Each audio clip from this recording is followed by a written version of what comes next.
গরম দেখায়, ছেলেরা সেই রূপ প্রতিনিয়ত রোদে পোড়ায়। বোন রে, এই কথাটা যদি সব মেয়েরা বুঝতো তাহলে প্রতিটা ছেলের জীবন অনেক সুন্দর হয়ে যেত। নারে ও মন পীড়িত করিস না, নারে নারে নারে ও মন পীড়িত।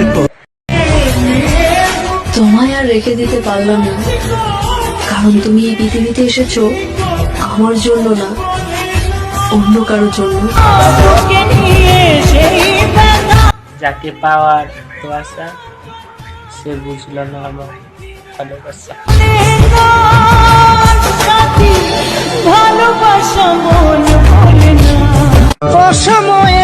শোনো বোন, তুমি তোমার বন্ধুদের কাছে যার কথা হেসে হেসে বলো যে ছেলেটাকে তুমি বোকা বানাবে, হয়তো সেই ছেলেটাই তার মায়ের কাছে তোমার কথা কেঁদে কেঁদে বলে যে সে তোমাকেই বউ বানাবে।